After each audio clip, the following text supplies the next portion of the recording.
Across your lifetime, assuming a lifespan of 66 years, from the age 13 to 79 years old, you spend approximately 6 months doing your laundry, 1 year and 10 months grooming, 3 years and 5 months eating, and 5 years and 4 months on social media.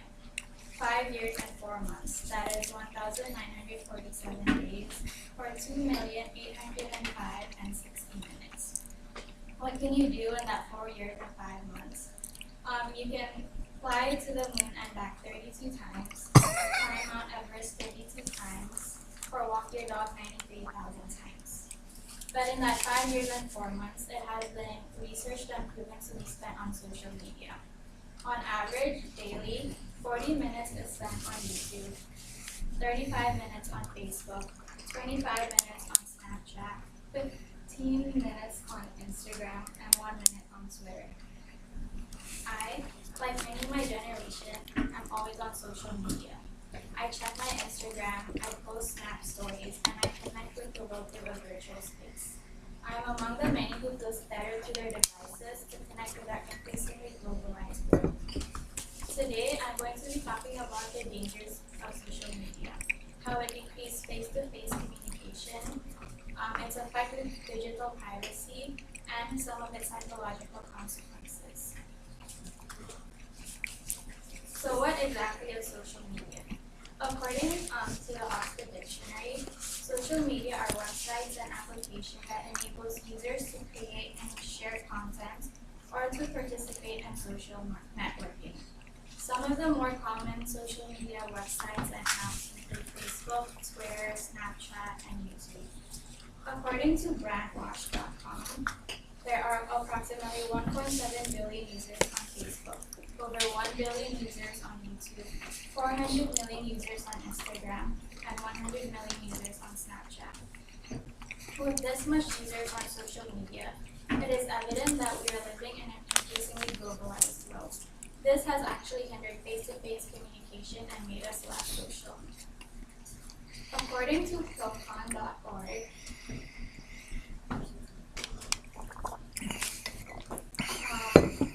32% of people have reported using social media or texting during meals instead of talking with their family or their friends.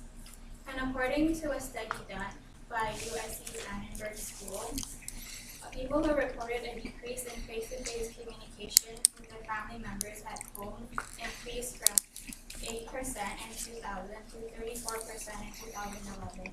That means in that 11 years, there was a 26% increase. With the easy access to social media nowadays from our phones or tablets, we can access it anywhere and everywhere.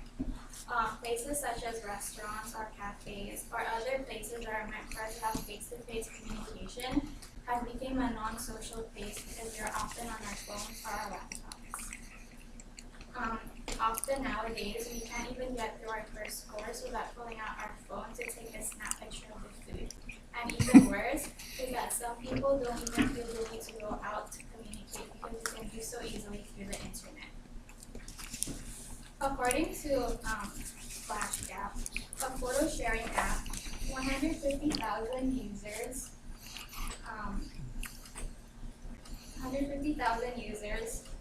reported that 87% of millennials reported missing out of conversations because they were always on their phones.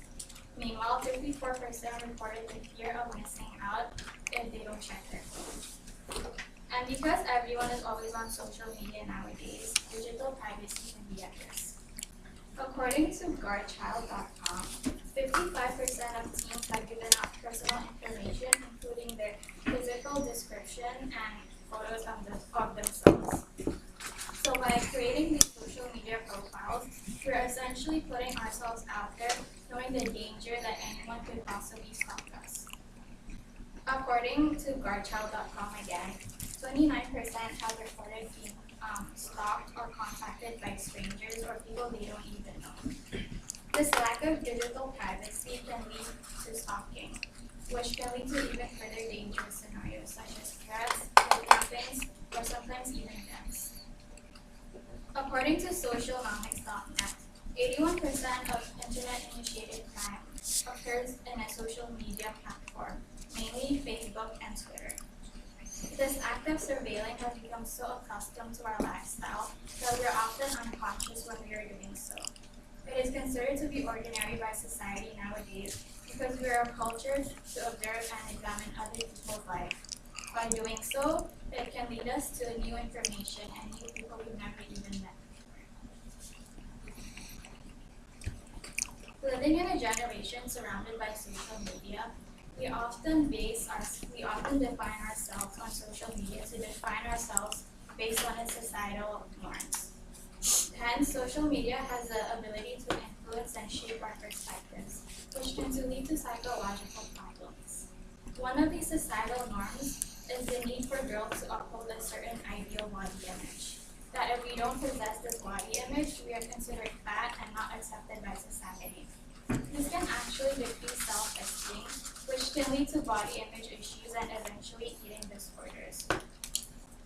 According to a residential eating disorder, 32 to 55% of their patients continue using social media to support their eating disorder. For example, on Instagram, pro-anorexic users and accounts would post pictures of super thin girls with captions such as 1 light equals 1 hour of starving or 1 light equals 50 sit-ups. And along with these captions comes hashtags, such as hashtag inspirational or hashtag inspo. And just with a mere click, just by clicking these hashtags, we are directed to even more pro-anorexic websites and users. According to a study done by the University of Utah in 2011, the more time you spend on Facebook, the more likely you are to suffer from anorexia or bulimia, negative approaches to eating, and the urge to diet.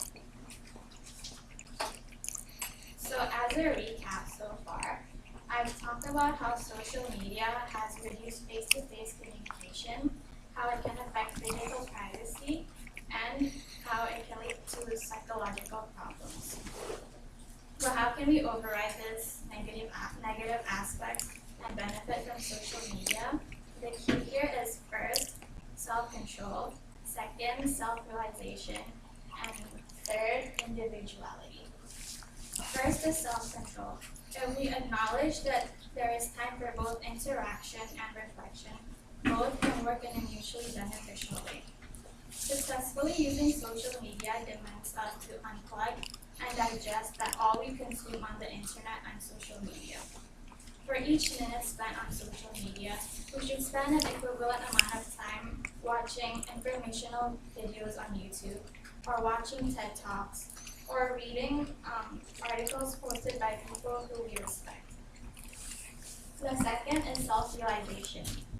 Self-realization means that you acknowledge this and use your phone, tablets, computers for both intellectual nourishment and a bit of superficial sweetness. Social media can then be a beneficial aspect to our lives. And lastly, individuality. Ultimately, in the end, it is up to us to stand firmly by our beliefs and not get swayed by the various amount of opinions on social media. And in the end, social media is here to stay, and our lives are becoming increasingly influenced by it. But through these three aspects, you can essentially benefit from your 5 years and 4 months on social media. And who knows, maybe in that time span, you are able to find your passion or feed on others' imagination and ideas, all possible through social media.